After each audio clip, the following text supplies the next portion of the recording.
राम मंदिर की 22 जनवरी को प्राण प्रतिष्ठा को लेकर के एक तरफ जहां राम मंदिर अखाड़ा बना हुआ है राजनीतिक, उसी चर्चा को लेकर हमारे साथ मौजूद है भीम आर्मी चीफ चंद्रशेखर आजाद जी। हम इनसे बात करेंगे, जानेंगे। चंद्रशेखर जी, इस वक्त राम मंदिर अखाड़ा बना हुआ है राजनीति का। हाँ, ये भारतीय जनता पार्टी की वजह से है, क्योंकि भारतीय जनता पार्टी पे धर्म के अलावा कोई मुद्दा नहीं जिसपे वो चुनावी राजनीति में आ जाए। हमें आज भी याद है 2018 के बाद जिस तरह से बेरोजगारी, महंगाई बढ़ी थी 2018 तक, पुलवामा पे उन्होंने संपत्ति लेके चुनाव लड़ा, और अब पुलवामा पे भी ये देश को जानना चाहिए कि एक सिंगल एफआईआर, इतनी बड़ी घटना हुई, इतने सैनिकों की शहीदगी हुई, लेकिन एक सिंगल एफआईआर हो के आज तक जांच नहीं हुई कि उस अपराध में कौन लोग शामिल थे और इतना आरडीएक्स कैसे आया था। अब जिस तरह से जल्दबाजी में प्राण प्रतिष्ठा जो है भारतीय जनता पार्टी कराने पे लगी है, ये इससे स्पष्ट होता है कि वो इसमें भी अपने चुनावी फायदे को ढूंढ रही। संत समाज एक तरफ, संत समाज अलग नाराज नजर आ रहा है। चारों शंकराचार्य और पांचों धर्माचार्य जितने भी हैं, कोई भी वहां पर शामिल नहीं हो रहे हैं। आखिर क्या कारण है? देखिए, धर्म के बारे में वो मुझसे ज्यादा बेहतर जानते हैं, वो मेरी फील्ड नहीं है।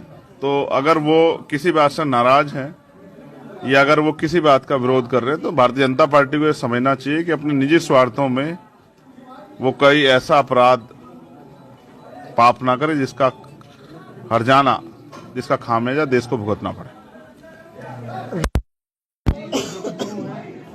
आपकी पार्टी उनसे खासा नाराज नजर आ रही, कारण आखिर क्या है? नहीं, मैं स्वयं नाराज हूं। आपने कहा वो जगत गुरु का काम होता है जनहित के संदेश देना, जनता को जागरूक करना, सही रास्ता दिखाना।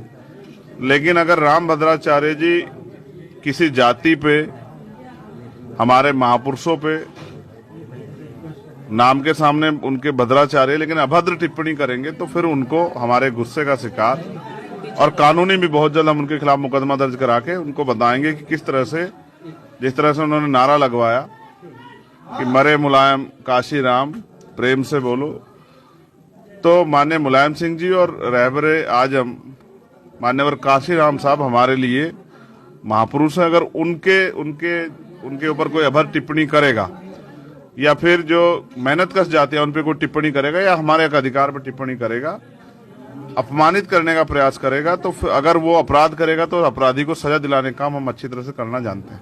हम उनके खिलाफ मुकदमा भी दर्ज कराएंगे और कोशिश करेंगे जल्दी जल्दी वो जेल जाएं, जो दोबारा कोई व्यक्ति किसी मेहनत कश जाति पे या हमारे महापुरुषों पे कोई अभद्र टिप्पणी ना करे। प्रधानमंत्री नरेंद्र मोदी ने अजमेर की दरगाह पर चादर भेजी है, राम मंदिर बनवा दिया। दलितों को लेकर के, दलितों का जितना नुकसान भारतीय जनता पार्टी ने किया उतना शायद उनका कभी हुआ हो। दलितों पे आगे बढ़ने के लिए सबसे प्रमुख हथियार था एजुकेशन का भट्टा बैठा दिया है। सारे स्कूल जो हैं, प्राइमरी स्कूल बंद करने पे सरकार लगी हुई है। पहले स्कॉलरशिप आती थी, वो बंद हो गई है।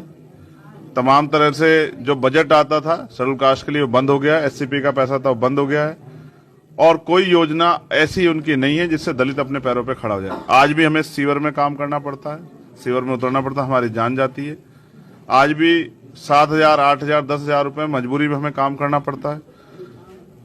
प्रधानमंत्री जी को चुनावी राजनीति में हमारे पैर धोने में, हमारे घर में खाना खाने में बड़ा आनंद आता है, लेकिन आज तक उन्होंने वास्तविकता में हमारे हालात नहीं देखे कि जिस काम को 40-50 हजार रुपए की सरकारी नौकरी पे होना चाहिए उसको हमें 5, 7, 10 हजार रुपए में मजबूरी में करना पड़ता है। और मुझे इस बात का दुख है कि आज भी हम चुनावी राजनीति तक ही सीमित हैं। अगर हम वास्तविकता में हमारे बारे में सोचा जाए कि हम अच्छी पढ़ाई के हकदार भी हम हैं, अच्छे भोजन के, अच्छे सुविधाओं के हकदार भी हमें, और 70 साल से हम लगातार, जब से लोकतंत्र स्थापित हो, हम टैक्स भी देते आ रहे हैं। हमारे टैक्स का पैसा भी हमारे ऊपर नहीं लगता है।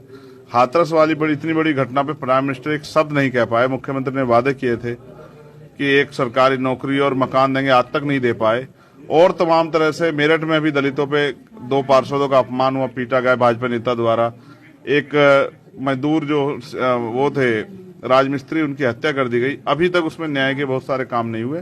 तो स्पष्ट है कि जितना नुकसान भारतीय जनता पार्टी ने दलितों को किया है, इतना ही शायद किसी और ने किया, और आगे इनको मौका देना दलितों के लिए पैरों पे कुल्हाड़ी मारने जैसा होगा। बीजेपी को हराने के लिए आज पूरा गठबंधन में विपक्ष हो गया है, आप उससे दूर हैं, आप गठबंधन इंडिया अलायंस में नहीं शामिल हो, उसका कारण क्या है, प्रमुख कारण? देखिए, समझौते में बहुत सारी शर्तें होती है, इसकी वजह से इंडिया अलायंस के जो बाकी साथी हैं वो चुनावी तैयारी अपनी उस तरह से नहीं कर पाए जिस तरह से उनको करनी चाहिए थी।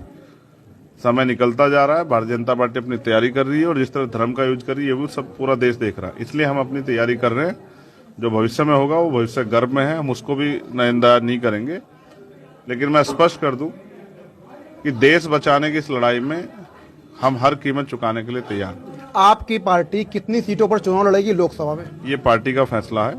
हम लोग उत्तर प्रदेश में भी कई सीटों पर तैयारी कर रहे हैं, राजस्थान में भी हम कई सीटों पर तैयारी कर रहे हैं, मध्य प्रदेश में भी, हरियाणा पंजाब में भी, दिल्ली में भी और महाराष्ट्र में भी हम कई सीटों पर तैयारी कर रहे हैं, उत्तराखंड में भी। और हमारा प्रयास है कि ज्यादा सीटें जो है आजाद समाज पार्टी लड़े और मेहनत करके आजाद समाज पार्टी का नाम और उसका काम जो है वो आगे बढ़े और जनता में उनका जो विश्वास है जनता का आजाद समाज पार्टी प्रति और मजबूत हो। एक आखिरी सवाल, सोनिया गांधी, राहुल गांधी, यहाँ पर विपक्ष के जितने भी बड़े नेता हैं सभी ने राम मंदिर का जो न्योता है, जो निमंत्रण उनको मिला है, उसको अस्वीकार किया है और कई लोगों को निमंत्रण नहीं मिल पाया है। नहीं, अब मैं यही पूछना चाहता हूं,